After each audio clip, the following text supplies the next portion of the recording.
Welcome to 360 Tamil. இன்னைக்கு இந்த வீடியோல கிரைம் பேட்ரோல்ல இருக்க ஒரு பர்டிகுலர் எபிசோட பத்தி தான் பார்க்க போறோம். இந்த எபிசோட்ல நீங்க எதிர்பார்க்காத நிறைய ட்விஸ்ட் அண்ட் டர்ன்ஸ்லாம் வரும். கண்டிப்பா இந்த எபிசோடு உங்க எல்லாருக்குமே பிடிக்கும் நம்புறேன். இந்த எபிசோடு ஹிந்தில மட்டும் தான் இருக்கு, தமிழ்ல இல்ல. இந்த எபிசோடோட எக்ஸ்பிளனேஷனுக்குள்ள போறதுக்கு முன்னாடி வீடியோக்கு ஒரு லைக் போடுங்க. அது மூலியமா இந்த வீடியோ இன்னும் நிறைய பேர்கிட்ட கொண்டு போய் சேர்க்கப்படும். மேற்கொண்டு டைம் வேஸ்ட் பண்ணாம நம்ம நேரடியா எக்ஸ்பிளனேஷனுக்குள்ள போயிடலாம். படத்தோட ஸ்டார்டிங் சீனே மிஸ்தின்ற ஒரு பொண்ணை நமக்கு காட்டுறாங்க. இவங்க இன்டர்வியூக்காக ஒரு ஹோட்டலுக்கு தான் வந்திருக்காங்க. சரி, எனக்கு வேலை வேணும்ன்ற மாதிரிலாம் கேட்டுட்டு இருக்காங்க. இவர் நைட் ஷிஃப்ட் தான் அதிகம் இருக்கும், பரவாயில்லையான்ற மாதிரி கேட்கிறாரு. எனக்கு பரவாயில்லன்ற மாதிரி இவங்க சொல்றாங்க. இவங்க அம்மா உடம்பு முடியாம இருக்கிறதா சொல்றாங்க. காலையில நான் அவங்கள பார்த்துப்பேன், நைட்டு வேலைக்கு வந்துருவன்ற மாதிரிலாம் சொல்றாங்க. சரி, நீங்க வேலைக்கு சேர்ந்துக்கோங்க, உங்க ப்ரூஃப் எல்லாம் தாங்கன்ற மாதிரி இவர் கேட்கிறாரு. இவங்களுமே பேக்ல வச்சிருக்க ப்ரூஃப் எல்லாம் எடுத்து தந்துட்டு இருக்காங்க. அந்த ப்ரூஃப்ல எந்த ஒரு டீட்டெயிலுமே கிளியரா தெரியல, கொஞ்சம் அலைஞ்ச மாதிரிலாம் இருக்கு. என்னங்க, எந்த டீட்டெயிலுமே கிளியரா தெரியலையே அப்படின்ற மாதிரி இவர் சொல்றாரு. சரி, நான் திரும்பி அப்ளை பண்ணிருக்கேன், கிடைச்சோன்னு எடுத்துட்டு வந்து தரேன்ற மாதிரி சொல்றாங்க. சரி பரவாயில்ல போங்கன்ற மாதிரி இவரை அனுப்பி வச்சிடுறாரு. இப்ப மிஸ்தி இருக்காங்கல்ல, ஒரு ஆட்டோ பிடிச்சி இங்க இருந்து கிளம்ப ஆரம்பிக்கிறாங்க. ஆட்டோல போயிட்டு இருக்கும் போது இவங்களுமே புர்காவை எடுத்து போட்டுட்டு இருக்காங்க. என்ன இந்த லேடி இப்ப புர்காவை போட்டுட்டு இருக்காங்கன்ற மாதிரி இவருமே யோசிக்கிறாரு. கொஞ்ச நேரம் இந்த லேடியே கவனிக்கிறாரு. அதுக்கப்புறம் அந்த லேடி சொன்ன இடத்துல இவங்களை டிராப் பண்ணிடுறாரு. இப்ப மிஸ்தியும் ஒரு வீட்டுக்கு வந்துடுறாங்க. அந்த இடத்துல கொஞ்சம் வயசான நபர் ஒருத்தர் இருக்காரு. அவர் யாருன்னு பாத்தீங்கன்னா மிஸ்தியோட ஹஸ்பண்டா தான் இருப்பாரு. மிஸ்தி இன்டர்வியூக்கு போனது இவருக்கு தெரியும் போல. என்னாச்சு அப்படின்ற மாதிரிலாம் கேட்கிறாரு. எனக்கு போன இடத்துல வேலை கிடைச்சிருச்சுங்க, ஆனா நைட்டு வேலை தான் கிடைச்சிருக்கு, ஒரு பார்ட்டியை நைட்டு நேரத்துல நான் பாத்துக்கணும் அப்படின்ற மாதிரிலாம் இவங்க சொல்லிட்டு இருக்காங்க. உண்மையில ஒரு ஹோட்டல்ல தான் இவங்களுக்கு வேலை கிடைச்சிருக்கும், ஆனா இவங்க ஒரு வீட்டுல வேலை கிடைச்சிருக்கு, ஒரு பார்ட்டியை பாத்துக்கணும்ன்ற மாதிரிலாம் ஹஸ்பண்ட் கிட்ட போய் சொல்லிட்டு இருக்காங்க. ஏன் ஹஸ்பண்ட் கிட்ட இப்படி போய் சொல்லிட்டு இருக்காங்கன்னு தெரியல. நைட்டு வேலையான்ற மாதிரி ஹஸ்பண்ட் கொஞ்சம் யோசிக்கிறாரு. ப்ளீஸுங்க என்ன போக விடுங்கன்ற மாதிரிலாம் இவங்க கேட்டுட்டு இருக்காங்க. சரி ஓகே, நீ போய்க்கோ அப்படின்ற மாதிரி ஹஸ்பண்டுமே இந்த இடத்துல சொல்றாரு. ஹஸ்பண்டை பொறுத்த வரைக்கும் ஒரு கடை தான் வச்சிருக்காரு. ஹோட்டல் ரிசப்ஷன்ல ஆளுங்க இருப்பாங்கல்ல, அந்த வேலை தான் மிஸ்திக்கு கிடைச்சிருக்கும். மிஸ்தியா அவங்களோட வேலையெல்லாம் பார்த்துட்டு இருக்காங்க. வேலை இல்லாத சமயம் மிஸ்தி இருக்காங்கல்ல, சிஸ்டத்துல ஒரு பொண்ணோட டீடைல் எல்லாம் செக் பண்ணிட்டு இருக்காங்க. அந்த பொண்ணோட பேரு ஸ்மிதா அப்படின்றது. அந்த பொண்ணு சோசியல் மீடியால நிறைய போட்டோஸ் போட்டிருப்பால, அந்த போட்டோஸ் எல்லாம் இவங்க பார்த்துட்டு இருக்காங்க. ஏன் எதுக்குன்றது நமக்கு தெரிய மாட்டேங்குது. இப்ப மிஸ்தி அவங்க வீட்டுக்கு போகாம வேற ஒரு ஏரியாக்கு வந்து இறங்குறாங்க. அந்த ஏரியால இவங்க யாரையோ தேடி தான் வந்திருக்காங்க போல. அப்படி தேடிட்டு இருக்கும் போது ஸ்மிதா இருக்கல்ல, கரெக்டா இவங்க இறங்கின ஆட்டோலயே ஏறுறதுக்காக வரா. அதாவது ஒரு பொண்ணை பத்தி இவங்க பார்த்தாங்கல்ல, அந்த பொண்ணு தான் ஆட்டோல ஏறுறதுக்காக வரா. சொல்ல போனா அந்த பொண்ணை பாக்குறதுக்காக தான் வந்திருப்பாங்க. இப்ப அந்த பொண்ணை கவனிச்சுக்கிறாங்க. ஸ்மிதா வீட்டை பொறுத்த வரைக்கும் ஸ்மிதாவும் அம்மாவும் மட்டும்தான் இருக்காங்க. ஸ்மிதா இப்போதைக்கு காலேஜ் தான் படிச்சிட்டு இருக்கா. ஆனா அம்மா இருக்காங்கல்ல, பொண்ணுக்கு சீக்கிரமா கல்யாணம் பண்ணணும்னு நினைக்கிறாங்க. சொந்தக்கார பையனான விஜய்னு ஒரு நபர் இருக்காரு. விஜய்க்கும் உனக்கும் கல்யாணம் பண்ணி வைக்கணும்ன்ற மாதிரிலாம் அம்மா சொல்றாங்க. என் கல்யாணத்துக்கு என்னமா அவசரம், அதே மாதிரி விஜய் எனக்கு பிடிக்கலன்ற மாதிரிலாம் பொண்ணு கோவப்படுறா. இப்ப அம்மா கிட்ட கோச்சுக்கிட்டு இங்க இருந்து கிளம்புறா. இப்ப யார் கூடயே இவ சாட் பண்ணிக்கிட்டே நடந்து போயிட்டு இருக்கா. மிஸ்தி இருக்காங்கல்ல, இந்த பொண்ணுக்கு தெரியாம இந்த பொண்ணை ஃபாலோ பண்றாங்க. இந்த பொண்ணோட எல்லா ஆக்டிவிட்டியும் மறைஞ்சிருந்து கவனிச்சிட்டு இருக்காங்க. எதனால இந்த மாதிரி பண்ணிட்டு இருக்காங்கன்னு நமக்கு தெரியல. இந்த பொண்ணோட சோசியல் மீடியா ப்ரொஃபைலையும் அடிக்கடி செக் பண்றாங்க. ஏன் எதுக்குன்னு தெரிய மாட்டேங்குது. இதெல்லாம் கதை போக போக தான் தெரியும் போல. இப்ப விஜய நமக்கு காட்டுறாங்க. ஆக்சுவலா ஸ்மிதா அம்மா இருக்காங்கல்ல, விஜய வீட்டுக்கு வர வச்சிருக்காங்க. விஜயும் இந்த பொண்ணு கிட்ட பேசிட்டு இருக்காரு. ஆனா ஸ்மிதாக்கு பெருசா விஜய் கிட்ட பேச பிடிக்க மாட்டேங்குது. அப்படி இருக்கும் போது இவங்களுக்கு ஒருத்தர் கிட்ட இருந்து மெசேஜ் வந்துகிட்டே இருக்கு போல. இவங்களுமே மெசேஜ் எல்லாம் பண்றாங்க. ஒரு ஸ்டேஜ்ல அந்த நபர் கிட்ட இருந்து கால் வருது. நான் பேசிட்டு வந்துடுறேன் அப்படின்ற மாதிரி ஸ்மிதாவும் சட்டுன்னு இங்க இருந்து தள்ளி வந்துடுறாங்க. இவருமே அவங்க பேசுறதெல்லாம் கவனிச்சிட்டு இருக்காரு. யார்கிட்டயோ சிரிச்சு சிரிச்சு இவங்க பேசிட்டு இருக்காங்க. ஏதோ ஒரு பையன் கிட்ட தான் சிரிச்சு சிரிச்சு பேசிட்டு இருக்கா போல அப்படின்ற மாதிரி விஜயம் கவனிக்கிறது. இப்ப விஜய் இவங்க கிட்ட சொல்லிட்டு கிளம்பலான்ற மாதிரி பக்கத்துல வராது. அப்ப மட்டும் காலை கட் பண்ணிடுறாங்க. விஜய் கிட்ட சரி போங்கன்ற மாதிரி அனுப்பி வச்சிடுறாங்க. விஜய் போக கூட இல்ல, அதுக்குள்ள திரும்பி அந்த நபருக்கு கால் பண்ணி இவங்க பேசலாம் செய்யறாங்க. ஸ்மிதா எப்ப பாரு போன்ல யாரு கூடயோ சாட் பண்ணிட்டு இருக்காங்க. யார் கூட சாட் பண்றாங்க அப்படின்றது நமக்கு சரியா தெரிய மாட்டேங்குது. அதே சமயம் மிஸ்தி இருக்காங்கல்ல, அடிக்கடி இவங்களை வந்து கவனிச்சிட்டு இருக்காங்க. இதுவும் ஏன்றது நமக்கு தெரிய மாட்டேங்குது. இப்ப மிஸ்தி நைட்டு நேரம் இவங்க ஹோட்டல்ல வேலை பார்த்துட்டு இருக்காங்க. அப்ப பார்த்தா ஸ்மிதா இருக்கால, இந்த இடத்துல ரூம் எடுக்கிறதுக்காக வந்திருக்கா. சட்டுன்னு இவளை பார்த்து லைட்டா ஷாக் ஆயிடுறாங்க. அதுக்கப்புறம் சாதாரணமா பேசுற மாதிரி பேசுறாங்க. ரூம் வேணுமா மேடம், சரின்ற மாதிரி இந்த இடத்துல ஏற்பாடெல்லாம் பண்ணிடுறாங்க. மேடம ரூம்ல கூட்டு போய் விட்டுரு அப்படின்ற மாதிரி அங்க இருக்க நபர்கிட்ட சொல்றாங்க. அவர் இருக்கார்ல, ஸ்மிதாவோட லக்கேஜ் எல்லாம் தூக்கிக்கிறாரு. இப்ப 213 அப்படின்ற ஒரு ரூமுக்கு தான் இவங்களை கூட்டு வந்து விடுறாரு. 1 மணி நேரம் கழிச்சு நடக்கிறத நமக்கு காட்டுறாங்க. இவரும் இவரோட வேலையெல்லாம் பார்த்துட்டு இருக்காரு. அப்ப ஸ்மிதா இருந்த ரூம்ல இருந்து ரத்தம் வெளியே வருது. இத பார்த்து இவர் பயங்கரமா ஷாக் ஆயிடுறாரு. இதனால போலீஸ்க்கு தகவலை கொடுத்துடுறாரு. இப்ப டீமோட இன்ஸ்பெக்டர் வந்துடுறாரு. அந்த பொண்ணு இறந்து போயிருக்கான்றது இன்ஸ்பெக்டருக்கு தெரிய வருது. யாரு கொலை பண்ணிருப்பா அப்படின்ற மாதிரிலாம் இவர் யோசிக்கிறாரு. ரிசப்ஷன்ல இருக்கவங்க தானே வந்ததுல இருந்தே கவனிப்பாங்க. அதனால ரிசப்ஷன்ல யார் இருந்தான்ற மாதிரி இன்ஸ்பெக்டர் கேட்கிறாரு. இங்க இருக்கவர் இருக்காருல மிஸ்டின்னு ஒரு பொண்ணு தான் இருந்தாங்க அப்படின்ற மாதிரி சொல்லிட்டாரு. அந்த மிஸ்டியை கூப்பிடுங்கன்ற மாதிரி இன்ஸ்பெக்டர் சொல்லிட்டாரு. இல்ல சார், மிஸ்டி பாதியிலே கிளம்பிட்டாங்க அப்படின்ற மாதிரி இந்த நபர் சொல்லிட்டாரு. அதுக்கான காரணத்தையும் இந்த இடத்துல எக்ஸ்பிளைன் பண்ணிட்டாரு. மிஸ்டி ஏற்கனவே என்னோட அம்மாவை நான் தான் பார்த்துட்டு இருக்கேன்ற மாதிரி சொல்லியிருப்பாங்க. சார், திடீர்னு அம்மாவுக்கு உடம்பு முடியலையா, நான் உடனே வீட்டுக்கு போனோன்ற மாதிரி இவர்கிட்ட சொல்லியிருப்பாங்க.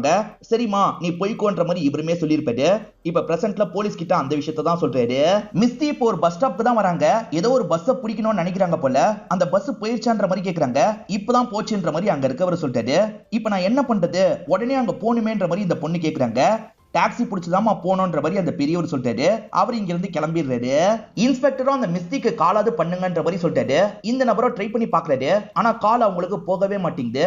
அதே சமயம் இறந்து போயிருக்க பொண்ணை பத்தி உங்களுக்கு டீடைல் தெரிஞ்சிருது. அவ காலேஜ் படிக்கிற பொண்ணுன்றதை இவங்க கண்டுபிடிச்சிடுறாங்க. ஏன்னா அந்த பொண்ணோட ஐடி கார்டுலாம் இங்கதான் இருக்கும். அதை வச்சுதான் கண்டுபிடிக்கிறாங்க. இப்ப சிசிடிவியை செக் பண்ணலான்ற மாதிரி வந்திருக்காங்க. ஸ்மிதா இந்த ஹோட்டலுக்கு வந்து உள்ள நடந்து போனாங்கல்ல, அவங்க போய் கொஞ்ச நேரத்துல இங்க இருக்க கேமரா கட் ஆயிருது. இத பாக்குற இன்ஸ்பெக்டர் ஷாக் ஆயிருது. எப்படி கேமரா கட் ஆகுது, யாரோ திட்டமிட்டு கட் பண்ணிருக்காங்க. இந்த கேமரா யாரு கண்ட்ரோல்ல இருக்குன்ற மாதிரி கேக்குறாரு. சரி, இங்க இருந்த மிஸ்டியோட கண்ட்ரோல்ல தான் இருந்திருக்கு அப்படின்ற மாதிரி இவர் சொல்றாரு. மிஸ்டி வேற கொஞ்ச நேரத்துல பர்மிஷன் கேட்டு போயிருக்காங்கல்ல, மிஸ்டி மேலதான் டவுட் வருது. ஒருவேளை கொலை பண்ணிட்டு போயிருப்பாங்களா அப்படின்ற மாதிரிலாம் யோசிக்கிறாரு. அந்த பொண்ணோட அட்ரஸ் எனக்கு வேணும், எடுத்து தாங்கன்ற மாதிரிலாம் கேக்குறாரு. இங்க இருக்கவரும் எடுத்து காட்டுறாரு. ஆனா அட்ரஸ் கிளியராவே இல்ல, ஏன் போட்டோ கூட கிளியராவே இல்ல. என்ன சார் ப்ரூஃப் கிளியராவே இல்லன்ற மாதிரி கேக்குறாங்க.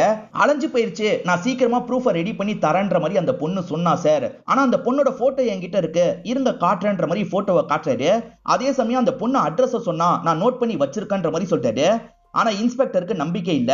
கண்டிப்பா இந்த அட்ரஸ்ல அந்த பொண்ணு இருக்க வாய்ப்பு இல்ல, இருந்தாலுமே செக் பண்ணி பாருங்கன்ற மாதிரி ஆளுங்க கிட்ட சொல்லிட்டாரு. ஆளுங்களுமே சரின்ற மாதிரிலாம் இந்த இடத்துல ஏத்துக்கிறாங்க. மிஸ்டி ஒரு அட்ரஸ் சொன்னாங்கல்ல, அந்த அட்ரஸ்க்கு வந்து கதவை தட்டி விசாரிக்கிறாங்க. பார்த்தா ஒரு நபர் தான் வெளியே வராரு.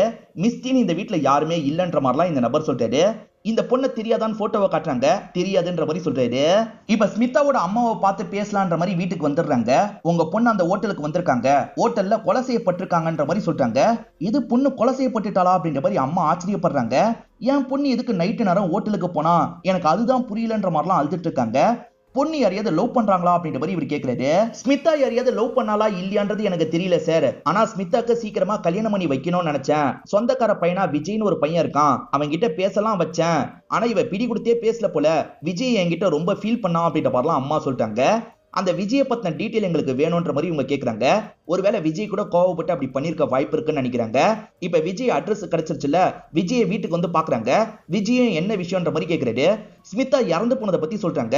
எது இறந்து போயிட்டாளா அப்படின்ற மாதிரி இவர் பயங்கரமா ஷாக் ஆகுறாரு. நீங்க அந்த டைம் எங்க இருந்தீங்கன்னு கேக்குறாங்க. நான் வீட்டுல தான் இருந்தேன்ற மாதிரிலாம் இவர் சொல்றாரு. ஸ்மிதா என்கிட்ட பிடி கொடுத்து பேசலன்ற மாதிரி சொல்லியிருக்கீங்க, எதை வச்சு அப்படி சொன்னீங்கன்ற மாதிரி இன்ஸ்பெக்டர் கேக்குறாரு. இவருமே நடந்த விஷயத்த சொல்றாரு. சார், என் கூட பேசிட்டு இருக்கும் போதே அவளுக்கு போன் கால் வந்துகிட்டே இருந்தது. வேற யார்கிட்டயோ சிரிச்சு சிரிச்சு பேசினா, கண்டிப்பா யாரையோ லவ் பண்ணிருக்கான்னு நினைக்கிறேன் அப்படின்ற மாதிரிலாம் விஜய் சொல்றாரு. இவங்க இன்னும் போனை ஓபன் பண்ணல, சீக்கிரமா ஓபன் பண்ணணும்னு யோசிக்கிறாங்க. மிஸ்ஸி இங்க இருந்து சீக்கிரமா கிளம்பணும்னு நினைக்கிறாங்க. அப்பதான் ஒரு கார் வருது. 2 ஜென்ஸ் தான் அந்த கார்ல இருக்காங்க. சார், லிஃப்ட் கொடுங்கன்ற மாதிரிலாம் இவங்க கேக்குறாங்க. டிரைவிங் சீட்ல இருக்க நபர் அதெல்லாம் முடியாதுன்னு சொல்லிட்டாரு. ஆனா இன்னொருத்தர் இருக்கார்ல, பாவமா தெரியுதுரா, கூட்டு போலாம் அப்படின்ற மாதிரி சொல்லிட்டாரு. ஏறுங்க மேடம் அப்படின்ற மாதிரி சொல்லிட்டாரு. இவங்களுமே வேகமா கார்ல ஏறிடுறாங்க. இவனுங்களுமே கார் எடுத்துட்டு இங்க இருந்து கிளம்ப ஆரம்பிக்கிறாங்க. ஸ்மிதாவோட போனை ஓபன் பண்ணாதானே யார்கிட்ட பேசினாங்கன்னு தெரியும், அதுக்கான வேலையை பாருங்க அப்படின்ற மாதிரிலாம் இன்ஸ்பெக்டர் சொல்லிட்டாரு. அதே சமயம் மிஸ்டியோட போட்டோ வச்சு எல்லா இடத்தையும் விசாரிங்க அப்படின்ற மாதிரி சொல்லிட்டாரு. விசாரிக்கும் போது அந்த ஆட்டோ டிரைவர் கிட்ட விசாரிக்கிறாங்க. எனக்கு வீடு தெரியும்ன்ற மாதிரி சொல்லிட்டாரு. இறக்கி விட்டார்ல, அது மூலியமா தான் வீடை காட்டுறாரு. இவங்களுமே அந்த வீட்டுக்குள்ள நுழையிறாங்க. ஹஸ்பண்ட் மட்டும் தான் வீட்டுல இருக்காரு. மிஸ்டி வீட்டுல தானே இருக்காங்கன்ற மாதிரி போட்டோவை காட்டுறாரு. சரி, இவங்க என்னோட ஒய்ஃப் தான், ஆனா பேரு மிஸ்டி கிடையாது, இவங்க பேரு ஃபாத்திமா அப்படின்ற மாதிரி ஹஸ்பண்ட் சொல்லிட்டாரு. இது ஃபாத்திமாவா அப்படின்ற மாதிரி இவங்களுமே இந்த இடத்துல யோசிக்கிறாங்க. ஏன் ஒய்ஃப் இன்னும் வீட்டுக்கு வரலன்ற மாதிரி கேக்குறாங்க. சார், ஒரு பாட்டிமாவை பாத்துக்கிறது தான் அவளோட வேலை. இன்னைக்கு நைட்டு அங்கேயே தங்க சொன்னதா சொன்னா, அதனால தான் நான் விட்டுட்டேன் அப்படின்ற மாதிரிலாம் இவர் சொல்லிட்டாரு. எது, உங்க ஒய்ஃப் ஒரு பாட்டிமாவை பாத்துட்டு இருக்காங்களா? உங்க ஒய்ஃப் ஒரு ஹோட்டல்ல தான் வேலை பார்த்திருக்காங்க அப்படின்ற மாதிரி இன்ஸ்பெக்டர் இந்த இடத்துல சொல்லிட்டாரு. ஹோட்டல்ல வேலை பார்த்தவங்க அவங்க அம்மாவை பார்க்கணுன்ற மாதிரி தான் அங்க இருந்து கிளம்பி இருக்காங்க. அப்ப அவங்களோட அம்மா இல்லையான்ற மாதிரி கேக்குறாரு. அம்மாலாம் கிடையாது சார், நீங்க என்ன சொல்றீங்கன்னு எனக்கு புரியலன்ற மாதிரி சொல்லிட்டாரு. உங்க ஒய்ஃப் ஒரு வீட்டுல வேலை பார்க்கறதா சொன்னாங்கல்ல, அந்த வீட்டுக்கு கால் பண்ணி பாருங்கன்ற மாதிரி இன்ஸ்பெக்டர் சொல்லிட்டாரு. ஒய்ஃப் தந்த நம்பருக்கு இப்பதான் ஹஸ்பண்ட் மொத வாட்டியா கால் பண்ணிட்டாரு. கால் பண்ணி அந்த நபர்கிட்ட என்னோட ஒய்ஃப் இருக்காங்களான்னு கேக்குறாரு. அப்படிலாம் யாருமே இல்ல, என்னோட அம்மா இறந்து போய் 6 மாசத்துக்கு மேல ஆகுது அப்படின்ற மாதிரி சொல்லிட்டாரு. என்ன இப்படி சொல்றாரு அப்படின்ற மாதிரி ஹஸ்பண்ட் பயங்கரமா ஷாக் ஆயிடுறாரு. ஒரு ஹஸ்பண்டா இருந்து எப்படி சார் என்ன வேலைக்கு போறாங்கன்னு கூட தெரியாம இருந்தீங்கன்ற மாதிரிலாம் இன்ஸ்பெக்டர் கேக்குறாரு. எப்படி உங்க 2 பேருக்கு கல்யாணம் ஆச்சுன்னு கேக்குறாரு. இந்த இடத்துல ஹஸ்பண்ட் ஒரு விஷயத்த சொல்ல ஆரம்பிக்கிறாரு. ஆக்சுவலா ஹஸ்பண்டை பொறுத்த வரைக்கும் ஆல்ரெடி 2 பசங்க இருப்பாங்க. ஒய்ஃப் இறந்து போனதுனால பசங்களை சரியா ஸ்கூலுக்கு அனுப்ப முடியல. அடிக்கடி பசங்க லீவ் போட்டு கடையில தான் இருக்காங்க. இந்த விஷயத்தெல்லாம் மிஸ்தி கவனிக்கிறாங்க. ஏன் ஸ்கூலுக்கு அனுப்பாம இருக்கீங்க, அனுப்பி விடலாம்ல அப்படின்ற மாதிரி கேக்குறாங்க. அனுப்பணும்னு ஆசைதான், ஆனா அம்மா இல்லாம இந்த விஷயத்தை ஹேண்டில் பண்றது ரொம்ப கஷ்டமா இருக்குன்னு சொல்லிட்டாரு. நான் பக்கத்துல தானே இருக்கேன், தினமும் காலையில நான் கூட ரெடி பண்ணி அனுப்புறேன், எனக்கு எந்த ஒரு சிரமமும் இல்லைன்ற மாதிரிலாம் இவங்க சொல்லியிருப்பாங்க. அதனால பசங்களை இவங்க தான் ரெகுலரா அனுப்பியிருப்பாங்க. இது மூலியமா பாண்டிங்லாம் கிரியேட் ஆயிருக்கும். இவருக்குமே மிஸ்தியை பிடிச்சிருக்கும். நம்ம வேணா கல்யாணம் பண்ணிக்கலாமா அப்படின்ற மாதிரி கேட்டிருப்பாரு. ஏஜ் டிஃபரன்ஸ் நிறைய இருக்கும், அதனால என்ன சொல்லுவான்னு தெரியாத மாதிரி தான் கேட்டிருப்பாரு. அவங்க ஓகே சொல்லியிருப்பாங்க. அதுக்கப்புறம் தான் நாங்க சேர்ந்துலாம் வாழ ஆரம்பிச்சோம் அப்படின்ற மாதிரி சொல்றாரு. வீட்லயே அடைஞ்சிருக்கிறது எனக்கு கொஞ்சம் கஷ்டமா இருக்கு, நான் ஏதாவது வேலைக்கு போறேன்ற மாதிரி கேட்டா அதனால தான் சரின்ற மாதிரி நானும் ஏத்துக்கிட்டேன் அப்படின்ற மாதிரிலாம் ஹஸ்பண்ட் சொல்லிட்டாரு. ஆனா ஹஸ்பண்ட் சொல்றது இவங்களுக்கு நம்புற மாதிரியே படல. 2 பேரும் சேர்ந்து தான் ஏதோ பண்ணிருக்காங்க அப்படின்ற மாதிரிலாம் யோசிக்கிறாங்க. இவர் அடிச்சு விசாரிச்சா ஏதாவது தெரிய வரும்ன்ற மாதிரி இன்ஸ்பெக்டர் யோசிக்கிறாரு. இப்படி கேட்டாலாம் சொல்ல மாட்டீங்க, வேற ட்ரீட்மெண்ட் கொடுப்பாங்க, அப்ப நீங்க உண்மையை சொல்லுவீங்கன்ற மாதிரி சொல்லிட்டாரு. இப்ப ஆளுங்க இருக்காங்கல்ல, ஹஸ்பண்ட் இங்க இருந்து இழுத்துட்டு போயிடுறாங்க. அந்த மிஸ்தி எங்க போனாங்கன்னு தெரியல, எல்லா இடத்துலயும் மிஸ்தியை வலை வீசி தேடிட்டு இருக்காங்க. அதாவது அந்த போட்டோ இருக்குல்ல, அதை வச்சுதான் ஒவ்வொரு இடத்துலயும் இவங்க செக்லாம் பண்ணிட்டு இருக்காங்க. இப்பதான் போலீஸ் ஒருத்தர் ஒரு கார் ஒரு இடத்துல நின்னுட்டு இருக்கிறத கவனிக்கிறாரு. ஏன் இங்க நின்னுட்டு இருக்கு அப்படின்ற மாதிரி செக் பண்ணிட்டாரு. பார்த்தா 2 பேர் மயங்கின மாதிரி இருக்காங்க. இவங்க 2 பேருக்கு என்னாச்சு அப்படின்ற மாதிரிலாம் போலீஸ் யோசிச்சுட்டு இருக்காரு. அந்த இடத்துல ஒரு பேப்பரும் இருக்கு. என்ன பேப்பர் அப்படின்ற மாதிரி இவர் ஓபன் பண்ணி பாக்குறாரு. அந்த பேப்பர்ல ஸ்மிதாவோட ஆதார் கார்டு ஜெராக்ஸ் தான் இருக்கு. ஆதார் கார்டை வச்சு அந்த பொண்ணு என்ன ஏரியான்னு தெரிஞ்சிருச்சுல்ல, அந்த ஏரியாக்கு இந்த தகவலை பாஸ் பண்ணணும்னு நினைக்கிறாரு. அதாவது 2 பேர் மயங்கி இருக்காங்க, அந்த கார்ல இந்த மாதிரி ஒரு பேப்பர் இருந்தது அப்படின்ற மாதிரி தகவலை பாஸ் பண்ணிருக்காரு. இந்த தகவல் இன்ஸ்பெக்டருக்கு வந்து சேருது. சார், ஒரு கார்ல 2 பசங்க மயக்கத்துல இருந்திருக்காங்க, அந்த கார்ல ஒரு பேப்பர் கிடைச்சிருக்கு, ஸ்மிதாவோட ஆதார் கார்டு ஜெராக்ஸ் தான் கிடைச்சிருக்குன்ற மாதிரிலாம் அசிஸ்டன்ட் சொல்லிட்டு இருக்காரு. இப்ப இன்ஸ்பெக்டர் இருக்கார்ல, என்ன நடந்திருக்க வாய்ப்பு இருக்குன்னு யோசிக்கிறாரு. அதாவது ஆதார் கார்டை எடுத்துட்டு மிஸ்தி கிளம்பி இருக்கலாம், மிஸ்தி கூட அந்த கார்ல போயிருக்கலாம், அந்த 2 பசங்களை மிஸ்தி கூட அட்டாக் பண்ணிருக்கலாம், தெரியாதனமா இவ எடுத்துட்டு போனா அந்த பேப்பர் கீழே விழுந்திருக்கும், அப்படிதான் கார்ல ஸ்மிதாவோட பேப்பர் போயிருக்க வாய்ப்பு இருக்குன்னு சொல்றாரு. அந்த கார் போபால் கிட்ட தான் நின்று இருக்கும், சுத்தி இருக்க பகுதியில எல்லாம் விசாரிங்கன்ற மாதிரி இவர் சொல்றாரு. இப்பதான் அசிஸ்டன்ட் ஒரு தகவலை சொல்றாரு. ஸ்மிதாவோட அம்மா கிட்ட பேசியிருப்பாரு. ஸ்மிதாவோட அம்மா நாங்க போபால்ல இருந்தோம், இப்பதான் இந்த இடத்துக்கு வந்தோன்ற மாதிரி சொல்லியிருப்பாங்க. சோ ஸ்மிதாவோட சொந்தக்காரங்க யாரையாவது பாக்குறதுக்காக போயிருக்காளா, ஒன்னும் புரியலையே அப்படின்ற மாதிரி இவங்களுமே யோசிக்கிறாங்க. போபால்ல சுத்தி இருக்கிற எல்லா பகுதியிலையும் செக் பண்ண சொன்னார்ல, ஆளுங்களுமே மிஸ்தியோட போட்டோ வச்சு ஒவ்வொரு வண்டியா செக் பண்ணிட்டு இருக்காங்க. எல்லா வண்டியையும் இவங்க பக்காவா செக் பண்ணிட்டு இருக்காங்க. அப்படிதான் ஒரு பஸ்ஸை செக் பண்றாங்க. அந்த பஸ்ல தான் மிஸ்தி இருக்காங்க. நீ இங்கதான் இருக்கியா, உன்னதான் தேடிட்டு இருக்கோன்ற மாதிரி போலீஸுங்க இருக்காங்கல்ல, வண்டியை விட்டு இறக்கிடுறாங்க. இப்ப மிஸ்தி சட்டுன்னு ஒருத்தரோட கன் எடுத்துடுறாங்க. இப்ப அந்த நபர் இருக்கார்ல, இன்ஸ்பெக்டருக்கு கால் பண்ணிட்டாரு. சார், அவ என்னோட கன் எடுத்துட்டு தப்புஸ்டா அப்படின்ற மாதிரிலாம் சொல்லிட்டாரு. அந்த பகுதிக்கு பக்கத்துல தான் நான் இருக்கேன், நான் சீக்கிரமா வரேன், எங்க போறான்றதை பார்த்து வைங்கன்ற மாதிரிலாம் இப்படி சொல்லிட்டாரு.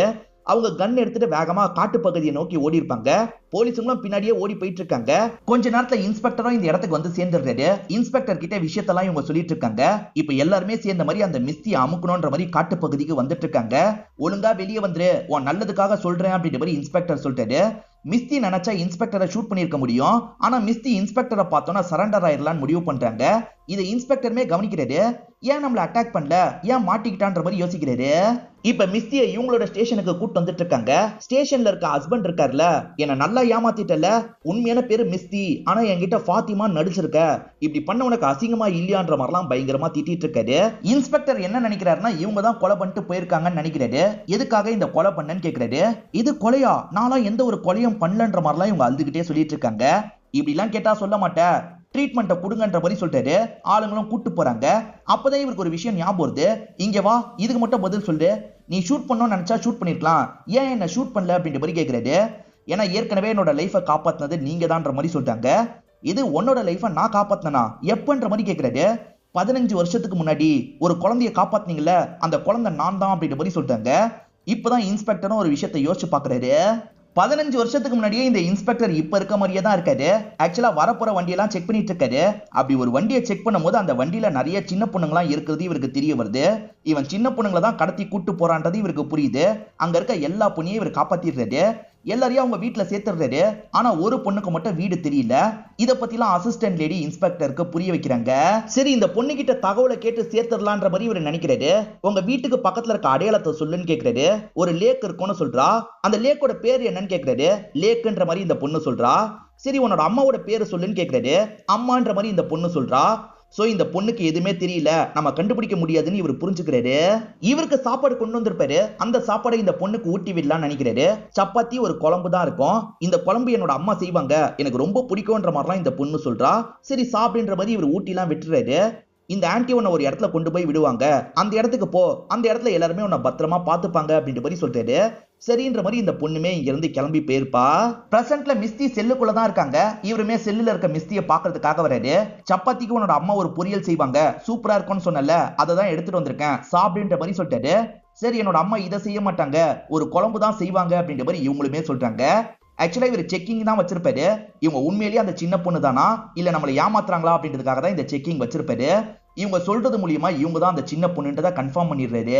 இவர் 15 வருஷத்துக்கு முன்னாடி ஒரு ஆசிரமத்துல தானே சேர்த்து விட்டாரு. அதுக்கப்புறம் உனக்கு என்ன ஆச்சு அப்படின்ற மாதிரி இவங்க கிட்ட கேக்குறாரு. இவங்களுமே நடந்த விஷயத்த சொல்ல ஆரம்பிக்கிறாங்க. சில வருஷத்துலயே ஒரு கப்பல் இருக்காங்கல்ல, இவங்களை தத்தெடுத்து வீட்டுக்கு கூட்டு போயிருப்பாங்க. அந்த அம்மா ரொம்ப பத்திரமாவே இவங்களை பார்த்திருப்பாங்க. ஒரு ஸ்டேஜ்ல அந்த அம்மா இறந்து போயிருப்பாங்க. இறந்து போனதுக்கு அப்புறம் தான் எனக்கு பிரச்சனை ஆரம்பிச்சது அப்படின்ற மாதிரிலாம் இவங்க சொல்ல ஆரம்பிக்கிறாங்க. வைஃப் இறந்து போயிட்டாங்கன்னு ஸ்டெப் டாட் இருக்காரு பாத்தீங்களா, தினமும் நைட்டு குடிச்சிட்டு தான் வீட்டுக்கு வராரு. அந்த டைம்ல இவங்க டீனேஜ் வயசுக்கு வந்துருவாங்க. ஏன் போய் இப்படி தினமும் குடிச்சிட்டு வரீங்க, இந்த மாதிரிலாம் குடிக்காதீங்க அப்படின்ற மாதிரி சொல்லிட்டு இருக்காங்க. உன் அம்மா போயிட்டால, அதை என்னால ஏத்துக்கவே முடியல அப்படின்ற மாதிரி சொல்லிட்டாரு. அதான் நான் இருக்கலப்பா, இப்பெல்லாம் பண்ணாதீங்க அப்படின்ற மாதிரி இவங்க சொல்றாங்க. அப்ப நீ இருக்கியான்ற மாதிரி இவரை மேல கைய வைக்கிறாரு. அதாவது பிசிக்கலா இவங்க கிட்ட அப்ரோச் பண்றாரு. இத பாக்குற இவங்க பயப்படுறாங்க.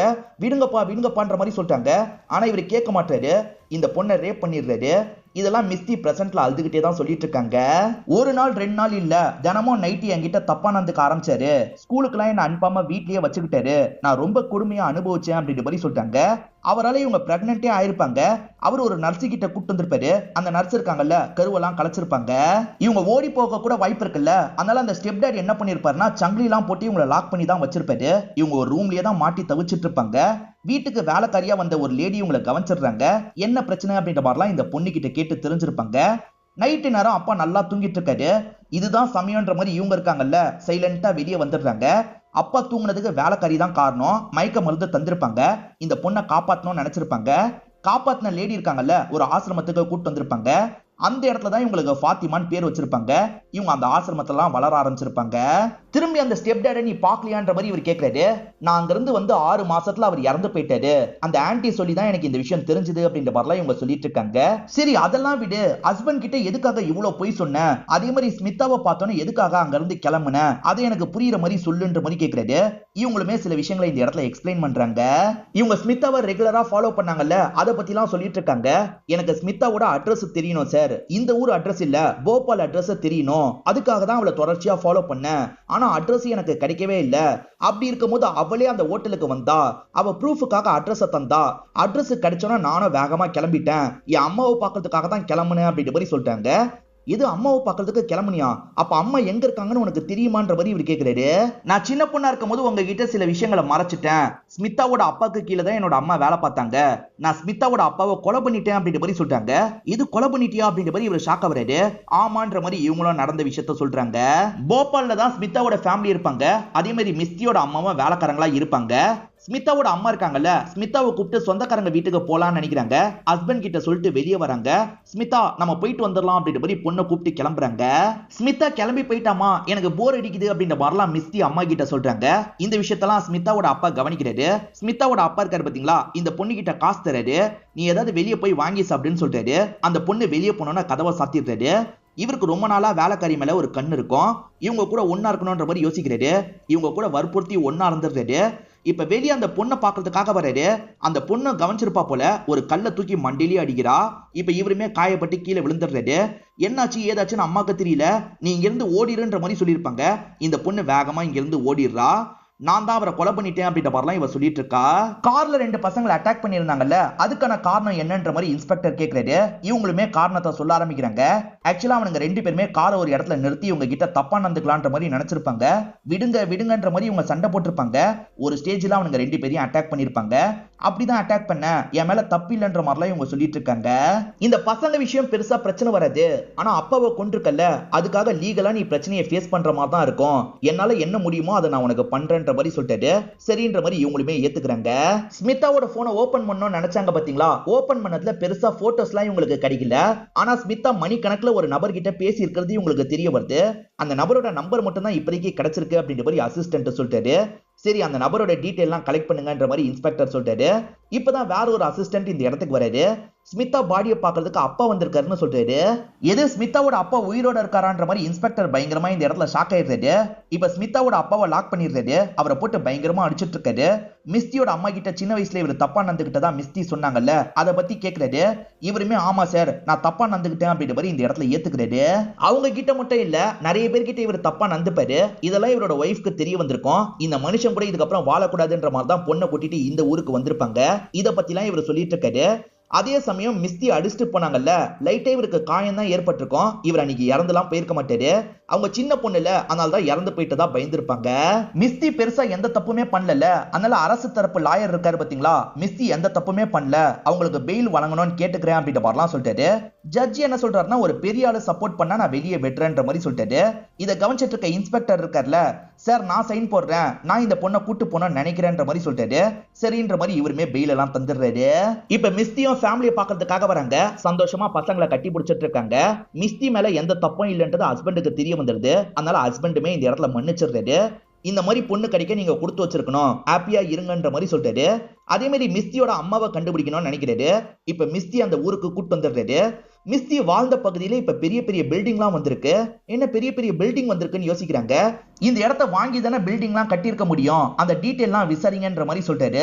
ஆளுங்களும் சரின்ற மாதிரிலாம் இந்த இடத்துல ஏத்துக்கிறாங்க. ஆக்சுவலா அந்த ஸ்மிதா ஒருத்தர் கிட்ட நிறைய நேரம் பேசினதா சொன்னாங்கல்ல, அந்த நபர் யாருன்றதை கண்டுபிடிச்சிடுறாங்க. ஸ்மிதாவோட ப்ரொஃபஸரா தான் இருப்பாரு.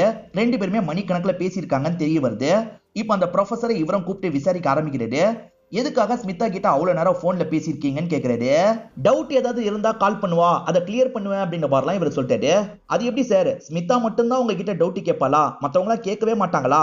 ஏன்னா மத்த யார்கிட்டயும் நீங்க பெருசா பேசின மாதிரியே தெரியலன்ற மாதிரி சொல்லிட்டாரு. இதை தாண்டி ஸ்மிதா கூட இவர் ஒன்னா இருந்திருக்காரு போல, அந்த சாம்பிள் எங்களுக்கு கிடைச்சிருக்கு, கிராஸ் செக் பண்ணுமான்ற மாதிரி கேக்குறாங்க. ஆமா சார், நான் தான் ஒன்னா இருந்தேன்ற மாதிரி இவர் ஏத்துக்கிறாரு. நீங்க தான் கொலையும் பண்ணிருக்கீங்க, என்ன நடந்தது ஒழுங்கா சொல்லுங்கன்ற மாதிரி இன்ஸ்பெக்டர் கேக்குறாரு. நான் எல்லாத்தையும் சொல்லிடுறேன்ற மாதிரி சொல்ல ஆரம்பிக்கிறாரு. உங்களால நான் இப்ப பிரெக்னண்டா இருக்கேன், இந்த ஹோட்டலுக்கு வாங்க நம்ம பேசிக்கலான்ற மாதிரி ஸ்மிதா சொல்லியிருப்பா. சரின்ற மாதிரி இவருமே ஏத்திருப்பாரு. அவளை கொலை பண்ணலான்ற ஐடியால தான் இவர் போயிருப்பாரு. அந்த இடத்துல யாருமே இல்லல்ல, அதனால கேமராவை கட் பண்ணிடலாம் அப்படின்ற மாதிரி இவர் வந்தோடனே கேமராவை கட் பண்ணிருப்பாரு. அதுக்கப்புறம் தான் அந்த இடத்துக்கு வந்திருப்பாரு. அந்த பொண்ணு கிட்ட முதல்ல அன்பா பேசணும் அப்படின்ற மாதிரிலாம் நினைக்கிறாரு. அந்த பொண்ணு கூட சேர்ந்த மாதிரி இந்த இடத்துல ட்ரிங்க்லாம் பண்றாரு. அந்த பொண்ணு கூட ஒன்னா இருந்து முடிச்சிருந்தாரு. பேசி இந்த பொண்ணோட மனசை மாத்தலாம் நினைக்கிறாரு. நீ கருவை கலைச்சிரு, எனக்கு ஆல்ரெடி ஒய்ஃப்லாம் இருக்கான்னு உனக்கு தெரியும்ல, நம்ம ஸ்மூத்தா பேசி முடிச்சுக்கலாம்னு சொல்றாரு. அதெல்லாம் முடியாது, நான் வீட்டுல இந்த விஷயத்த சொல்லுவேன்ற மாதிரிலாம் சொல்றாங்க. வேலையாவாது, கதையை முடிக்கணும்ன்ற மாதிரி இவர் யோசிக்கிறாரு. ஆயுதத்தை மறைச்சு வச்சு கொண்டு வந்திருப்பாரு. அதை வச்சு மண்டையிலேயே ஒரு போடு போடுறாரு. அப்படிதான் சாவடிச்சிருப்பாரு. இப்ப இன்ஸ்பெக்டருமே கோவப்பட்டு இவரை பயங்கரமா அடிக்கிறாரு. இவனை இழுத்துட்டு போங்கன்ற மாதிரி சொல்றாரு. ஆளுங்களுமே இழுத்துட்டு போறாங்க. இப்பதான் அசிஸ்டன்ட் இருக்கார்ல, சார் அந்த இடத்த பத்தின டீடைல் எல்லாம் கலெக்ட் பண்ணியாச்சு, ஒருத்தரை கூட்டு வந்திருக்கேன் அப்படின்ற மாதிரி சொல்லிட்டாரு. அந்த நபர் இருக்கார்ல, அங்க இருக்கிற இடத்தை யாரெல்லாம் வித்தாங்களோ அவங்களோட டீடைல் எல்லாம் இருக்குன்ற மாதிரி சொல்லிட்டாரு. நீ பாருன்ற மாதிரி மிஸ்தி கிட்ட இன்ஸ்பெக்டருமே அந்த ஃபைலை தராரு. மிஸ்தி இருக்காங்கல்ல, ஒவ்வொரு பக்கமா திருப்பி திருப்பி பார்த்துட்டு இருக்காங்க. நிறைய பேரோட டீடைல் இருக்கு. அதுல அம்மாவோட டீடைலும் வருது. இதுதான் என்னோட அம்மா அப்படின்ற மாதிரி போட்டோவை பார்த்து இவங்க சொல்றாங்க. இதெல்லாம் பக்கத்துல இருந்து அந்த நபரும் கவனிச்சிட்டு இருக்காருல, இந்த லேடி எனக்கு தெரியும்ன்ற மாதிரி சொல்லிட்டாரு. அப்ப உடனே அந்த லேடி கிட்ட கூட்டு போங்க அப்படின்ற மாதிரி இன்ஸ்பெக்டர் சொல்லிட்டாரு. அப்படியே கட் பண்ணி அந்த லேடியை நமக்கு காட்டுறாங்க. இப்ப சின்ன பசங்களுக்கு பலூன் தான் வித்துட்டு இருக்காங்க போல. இப்ப இந்த இடத்துக்கு இன்ஸ்பெக்டரும் மிஸ்தியும் வராங்க. மிஸ்தியும் அம்மாவை பார்த்து ரொம்ப சந்தோஷப்படுறாங்க. இப்ப அம்மா பக்கத்துல ஓடி போய் அம்மாவை கட்டிலாம் பிடிக்கிறாங்க. ஆனா அந்த லேடிக்கு மிஸ்தி யாருன்னு தெரியல, யாருன்ற மாதிரி பார்த்துட்டு இருக்காங்க. அம்மா சின்ன வயசுல ஓடி போனல, நான் தான் மிஸ்தி அப்படின்ற மாதிரிலாம் இவங்க சொல்லிட்டு இருக்காங்க. மிஸ்தி நீயான்ற மாதிரி அம்மாவும் சந்தோஷமா இந்த இடத்துல கட்டி பிடிக்கிறாங்க. இப்ப மிஸ்தி இருக்காங்கல்ல, எனக்கு இப்ப கல்யாணம் ஆகி 2 பசங்க இருக்காங்கன்ற மாதிரி சொல்றாங்க. சொந்த பசங்க இல்ல, இருந்தாலும் பசங்கன்ற மாதிரி அறிமுகப்படுத்தி வைக்கிறாங்க. அம்மாவும் இதனால ரொம்ப சந்தோஷப்படுறாங்க. திரும்பி ஃபேமிலி இந்த இடத்துல சந்தோஷமா சேர்ந்துடுறாங்க. இதெல்லாம் தள்ளி இருந்து இன்ஸ்பெக்டர் கவனிக்கிறார்ல, அவருக்குமே சந்தோஷமா இருக்கு. இந்த கேஸை மட்டும் அவ்வளவு சீக்கிரத்துல என்னால மறக்க முடியாது, நான் குற்றவாளியை மட்டும் பிடிக்கல, 15 வருஷமா பிரிஞ்சிருந்தா அம்மா பொண்ணை சேர்த்து வச்சிருக்கேன் அப்படின்ற மாதிரிலாம் சொல்றாரு. இதோடய நமக்கு முடிச்சிடுறாங்க. இந்த கதை உங்க எல்லாருக்குமே பிடிச்சிருக்கோம் நம்புறேன். இந்த வீடியோ உங்களுக்கு பிடிச்சிருந்ததுன்னா லைக் பண்ணுங்க, கமெண்ட் பண்ணுங்க, மறக்காம 360 தமிழ் சேனலை சப்ஸ்கிரைப் பண்ணுங்க. தொடர்ச்சியா இந்த மாதிரி வீடியோக்கள் வந்துகிட்டே தான் இருக்கும்.